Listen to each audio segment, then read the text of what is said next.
Welcome to all at online teaching class. Stay home, stay safe and enjoy learning. जी हाँ, जिला शिक्षा विभाग दुर्ग अपने प्रिय विद्यार्थियों से यही आग्रह करता है कि वे घर पर रहें, सुरक्षित रहें और अपनी लर्निंग एंजॉय करें। और आज इस कड़ी में हम फिजिक्स की क्लास लेने जा रहे हैं और फिजिक्स के इस क्लास में हम स्टार्ट करेंगे चैप्टर नंबर 2। चैप्टर नंबर 2 जो कि जिसका की शीर्षक है इलेक्ट्रोस्टैटिक पोटेंशियल एंड कैपेसिटेंस। और आज की क्लास में हम कवर करेंगे इंट्रोडक्शन, स्थिर वैद्युत विभव, बिंदु आवेश के कारण विभव, वैद्युत द्विध्रुव के कारण विभव, आवेशों की निकाय के कारण विभव, साथ ही साथ समविभव पृष्ठ और इस पर आधारित हम अभ्यास प्रश्न देखेंगे, आंकिक प्रश्न देखेंगे और फिर गृह कार्य आपके लिए। तो चलिए हम स्टार्ट करते हैं चैप्टर। तो इलेक्ट्रोस्टैटिक पोटेंशियल, तो इसे समझने के लिए आइए हम एक एग्जाम्पल लेते हैं। एक एग्जाम्पल क्लास 6 में आपने पढ़ा है, क्लास 11th में भी आपने पढ़ा है, गुरुत्वाकर्षण बल का कंसेप्ट। गुरुत्वाकर्षण बल आप जानते हैं कि यह दो पिंडों के बीच आकर्षण बल कार्य करता है, ब्रह्मांड में स्थित किन्हीं भी दो पिंडों के बीच। और ये जो गुरुत्वाकर्षण बल है वो उन दोनों पिंडों के द्रव्यमानों के गुणनफल के समानुपाती और दूरी के वर्ग के विक्रमानुपाती होता है। इसके बाद आपने कंसेप्ट पढ़ा है गुरुत्वीय बल का। तो गुरुत्वीय बल के लिए आवश्यक क्या है कि उसमें से एक पिंड यदि पृथ्वी हो। ओके, इतना क्लियर है हमें। तो यहाँ पर देखिए अब हम क्या कर रहे हैं कि जैसे कि कोई भी पिंड, हम क्या कर रहे हैं, इस पिंड को पृथ्वी की सतह से जब हम ऊपर उठाते हैं, तो जब हम ऐसा कर रहे हैं तब क्या हो रहा है, ऐसा करने से जो है पृथ्वी और इस पिंड के मध्य कौन सा बल कार्य कर रहा है, गुरुत्वीय बल। हमने क्या किया, गुरुत्वीय बल के विरुद्ध हमने कार्य किया किस पर, इस पिंड पर। तो क्या हो रहा है कि भाई वो कार्य जो है कहाँ गया, किस रूप में कन्वर्ट हुआ। तो जब हम किसी ऊंचाई तक पिंड को गुरुत्वीय बल के विरुद्ध हम ले जाते हैं तो यह किया गया कार्य इस वस्तु में पोटेंशियल एनर्जी के रूप में कन्वर्ट हो जाता है। क्लियर। अब यदि हम क्या करें, यदि हम इस बाह्य बल को, जो हमने बाह्य बल लगाया था गुरुत्वीय बल के विरुद्ध, यदि उस बाह्य बल को हम क्या कर दें, हटा दें, तब क्या होगा। तो देखिए जैसे ही हम हटाते हैं तो ये क्या हो जाता है कि जो स्थितिज ऊर्जा थी उस बॉडी में, स्थितिज ऊर्जा जो है वो गतिज ऊर्जा में कन्वर्ट हो जाती है। ठीक है। तो इस प्रकार हम क्या देख रहे हैं कि जब बाह्य बल को हम हटाते हैं तो वस्तु जो है गति करने लगती है और उसकी गतिज ऊर्जा में वृद्धि हो जाती है और स्थितिज ऊर्जा में कमी हो जाती है। साथ ही साथ आपने 11th में पढ़ा है कि स्वतंत्रता पूर्वक गिरते हुए किसी पिंड की विभिन्न स्थितियों में कुल ऊर्जा का योग जो है वो क्या होता है, नियत होता है या संरक्षित रहता है। तो इस प्रकार के बलों को हम कहते हैं संरक्षी बल। स्प्रिंग बल, गुरुत्वीय बल, ये सारे क्या है, संरक्षी बल के उदाहरण हैं। चलिए, तो ये तो हुआ गुरुत्वीय बल संरक्षी बल है, स्प्रिंग बल संरक्षी बल है। इसे हम डायग्राम के माध्यम से समझते हैं। अभी जो हमने एक्सपेरिमेंट किया उसी को ही हम यहाँ डायग्राम से शो कर रहे हैं। हम क्या कर रहे हैं, सेम यही कि जब हम गुरुत्वीय बल के विरुद्ध किसी वस्तु को जब हम ऊपर उठाते हैं तब क्या होगा, negative work done by the gravitational force. गुरुत्वाकर्षण बल के विरुद्ध हम क्या कर रहे हैं, नेगेटिव कार्य कर रहे हैं।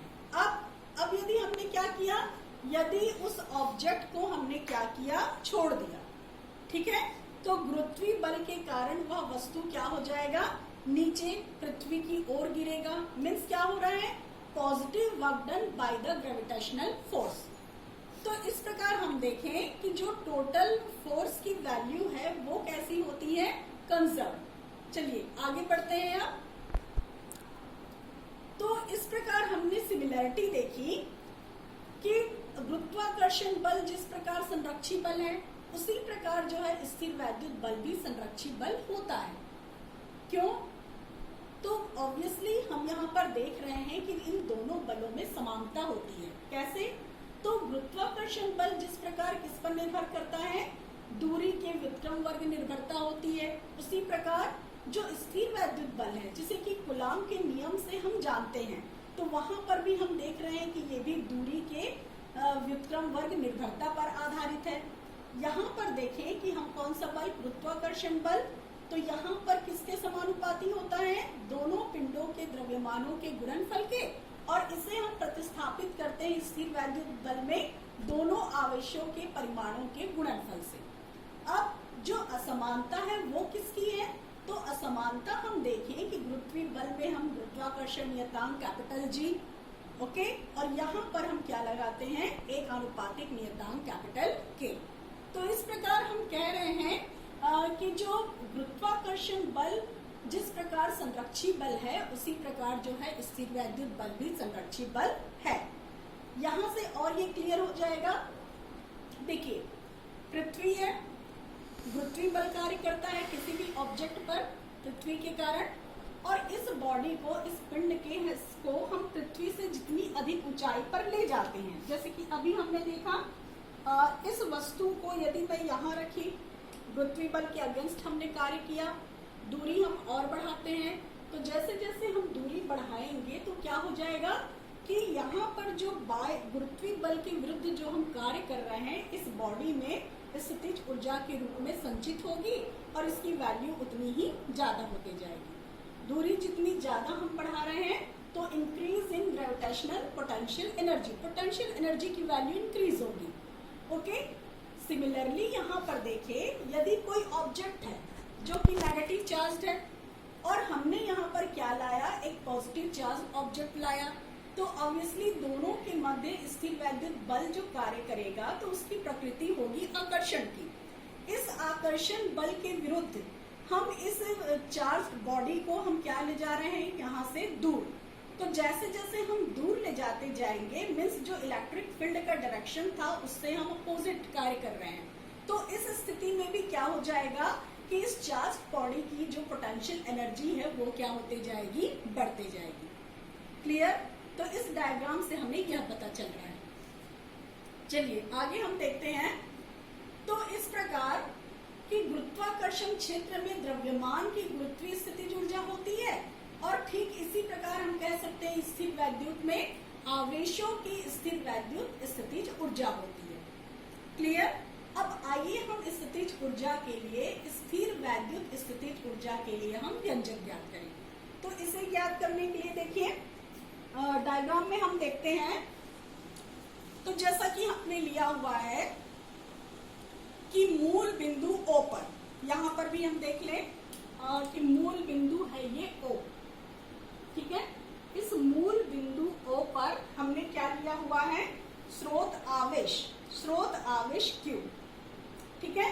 यहाँ से जैसे हमने स्रोत आवेश Q जो कि धन आवेशित है, जब हम पॉजिटिव चार्ज को कहीं स्पेस पर हम रखते हैं तब क्या होगा, उसके चारों ओर जो है इलेक्ट्रिक फील्ड क्रिएट हो जाएगा। क्लियर? यहाँ पर भी हम देख लें कि ये जो है पॉजिटिव चार्ज, ये सोर्स चार्ज है, तो जैसे ही हम चार्ज रखा हमने, इसके चारों ओर जो है वो इलेक्ट्रिक फील्ड क्रिएट हो जाता है। अब हमने क्या किया कि हम मान लेते हैं कि कोई परीक्षण आवेश प्लस Q, एक परीक्षण आवेश देखिए प्लस Q है, ठीक है। इसे हम क्या कर रहे हैं कि प्लस Q को स्रोत आवेश प्लस Q के कारण, स्रोत आवेश जो है हमारा पॉजिटिवली चार्ज है, ये जो परीक्षण आवेश हमने लिया ये भी कैसा है, पॉजिटिवली चार्ज है। तो चूंकि दोनों पॉजिटिवली चार्ज हैं तो ये क्या होगा, इनके बीच जो बल की, स्थिर वैद्युत बल की प्रकृति है वो होगी प्रतिकर्षण बल की। अब हम क्या कर रहे हैं, यहाँ पर हम यहाँ एज्यूम कर रहे हैं कि परीक्षण आवेश इतना छोटा है कि यह मूल बिंदु पर स्थित आवेश प्लस Q को प्रभावित नहीं करता। अब इस टेस्ट चार्ज को हम इस इलेक्ट्रिक फील्ड में, इलेक्ट्रिक फील्ड का डायरेक्शन क्या होगा, चूंकि ये पॉजिटिव चार्ज है तो ऑब्वियसली ये रेडियली आउटवर्ड होगा इलेक्ट्रिक फील्ड का डायरेक्शन। तो इस इलेक्ट्रिक फील्ड के अगेंस्ट हम क्या कर रहे हैं कि इस पॉजिटिव टेस्ट चार्ज को बिंदु R से हम ला रहे हैं P की ओर। क्लियर? तो इस प्रकार हम जब क्या करते हैं, R से P तक जब हम इस टेस्ट चार्ज को लाते हैं तो इसके लिए हमें क्या करना पड़ता है, एक बाह्य बल आरोपित करना पड़ता है, जिसको कि हम डिनोट कर एक्सटर्नल से। इस बाह्य बल को हम किससे दर्शाते हैं? F external. ओके, और यह बाह्य बल कैसा होगा कि जो इलेक्ट्रिक फील्ड है, इलेक्ट्रिक फील्ड कहाँ कार्य कर रहा है? इसके विपरीत, ये है Fe, और बाह्य बल कहाँ कार्य कर रहा है? Fe के विपरीत। हमको बाह्य बल ये लगाना पड़ता है। तो इस प्रकार हम देख रहे हैं कि एक स्थिति क्या आएगी कि ये जो एक्सटर्नल फोर्स है, इसको, इस विद्युत बल को, स्थिर वैद्युत बल को ये क्या करेगा? प्रभावहीन कर देता है। कब? जब ये दोनों एक दूसरे के बराबर हो जाएं और दिशा इनकी कैसी है? विपरीत है। ठीक है, तो जब ये प्रभावहीन हो जाता है, अर्थात इस स्थिति में क्या होगा कि जब हम आवेश प्लस Q को कहां से? R से P तक लाते हैं तो उस पर कोई नेट बल या त्वरण कार्य नहीं करता, और इस प्रकार बाह्य बल द्वारा आवेश पर किया गया कार्य वैद्युत बल द्वारा किए गए कार्य का ऋणात्मक होता है और पूर्णतः आवेश Q की स्थितिज ऊर्जा के रूप में संचित हो जाता है। क्लियर? क्या कर रहे हैं हम? ये जो इलेक्ट्रिक फील्ड है Fe, इसका डायरेक्शन है रेडियली आउटवर्ड। इसके अपोजिट हम क्या कर रहे हैं? एक एक्सटर्नल फील्ड लगा रहे हैं। तभी तो हम क्या कर पाएंगे? इस पॉजिटिव टेस्ट चार्ज को कहां से? R से हम P तक लाने में हम सफल हो पाएंगे। तो जब हम Fe के अपोजिट जो हम एक्सटर्नल फोर्स लगा रहे हैं, तो वो फोर्स या किया गया कार्य कहाँ जाएगा? तो वह जो किया गया कार्य है वो किसके रूप में संचित हो जाएगा? उस टेस्ट चार्ज में स्थितिज ऊर्जा के रूप में संचित हो जाता है। तो इस प्रकार बाह्य बल द्वारा आवेश प्लस Q को R से P तक लाने में किया गया कार्य, तो इसकी वैल्यू हम कैसे लिखेंगे? तो ये हो जाएगा किया गया कार्य किसके द्वारा? जब हम किसको? पॉइंट चार्ज को R से P तक ला रहे हैं, उस स्थिति में किया गया कार्य। तो इसे हम डिनोट करेंगे W, कार्य के लिए W वर्क, किसके द्वारा? जब हम R से कहाँ ला रहे हैं? उस पॉइंट चार्ज को P तक, तो इसे हम डिनोट कर रहे हैं WRP, और ये बराबर होगा कार्य बराबर क्या? बल गुणित विस्थापन। तो बल कितना? F एक्सटर्नल हमने लगाया, विस्थापन सपोज हम ले लेते हैं R से P तक स्मॉल डिस्टेंस है, तो ये हो जाएगा dr। अब लिमिट हम पुट करें कहां से कहां तक? तो बिंदु R से P तक लाने में किया गया कार्य। इस प्रकार हम लिख सकते हैं। अभी हमने कहा कि ये जो एक्सटर्नल फोर्स है वो क्या है? जो स्थिर वैद्युत बल है उसके बराबर लेकिन विपरीत। इस वैल्यू को हम पुट कर देते हैं, तो इसे हम क्या लिख सकते हैं? F एक्सटर्नल की जगह minus Fe, that is minus integration over R to P, F external की जगह Fe इंटू dr, और इसे हम दे देते हैं इक्वेशन नंबर 1। तो इस प्रकार यह किया गया कार्य, जब टेस्ट चार्ज को हम बिंदु R से P तक लाते हैं, तो ये किया गया कार्य ही इस आवेश में, बिंदु आवेश में स्थितिज ऊर्जा के रूप में संचित हो जाता है। तो इस प्रकार हमने ये डिराइव किया। चलिए आगे देखते हैं हम कि इस प्रकार यहां से हम कंक्लूजन निकाल सकते हैं कि विद्युत क्षेत्र के प्रत्येक बिंदु पर Q आवेश के किसी कण में एक निश्चित स्थिर वैद्युत स्थितिज ऊर्जा होती है, और तथा कण पर किया गया यह कार्य इसकी स्थितिज ऊर्जा में इतनी वृद्धि कर देता है जो R तथा P बिंदुओं के बीच स्थितिज ऊर्जा में अंतर के बराबर होता है। और इस प्रकार स्थितिज ऊर्जा में अंतर, इसे हम लिख सकते हैं स्थितिज ऊर्जा में अंतर, that is WRP equal to, अंतर मीन्स इन दोनों बिंदुओं के बीच स्थितिज ऊर्जा में अंतर। तो अंतर स्थितिज ऊर्जा में इसे हम डिनोट करें डेल्टा U से, और ये बराबर होगा जैसे जैसे हम पास लाते जाएंगे स्थितिज ऊर्जा की वैल्यू ज्यादा, तो यहाँ पर U एट P स्थितिज ऊर्जा बिंदु P पर माइनस स्थितिज ऊर्जा बिंदु R पर। तो इस प्रकार हम इसे डिनोट कर सकते हैं। और यहाँ पर जो है विस्थापन वैद्युत बल के विपरीत है, वैद्युत बल का डायरेक्शन रेडियली आउटवर्ड, विस्थापन उसके हम विपरीत कर रहे हैं, तो इसलिए विद्युत क्षेत्र द्वारा किया गया कार्य ऋणात्मक होगा, अर्थात माइनस WRP। ओके, चलिए अब आगे हम इसी को और एक्सप्लेन कर लें और हम परिभाषित करते हैं अब स्थितिज ऊर्जा को। तो यहाँ से हम परिभाषित कर सकते हैं कि देखिए, किसी यादृच्छिक आवेश विन्यास के वैद्युत बल क्षेत्र में दो बिंदुओं के बीच स्थिर वैद्युत स्थितिज ऊर्जा के अंतर का मान परीक्षण आवेश Q को एक बिंदु से दूसरे बिंदु तक ले जाने में बाह्य बल द्वारा किए गए न्यूनतम कार्य के बराबर होता है। और इस प्रकार देखिए, इस समीकरण 2 से हम कंक्लूजन निकाल सकते हैं क्या कि स्थिर वैद्युत बल कैसा है, ये संरक्षी बल है।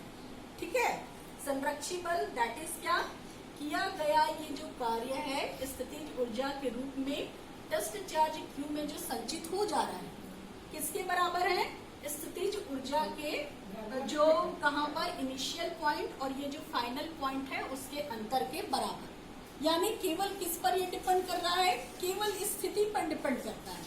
ओके, पोजीशन पर डिपेंड करता है। तो इस प्रकार ये क्या है, पथ के मार्ग पर निर्भर नहीं करता, केवल स्थितियों पर निर्भर करता है।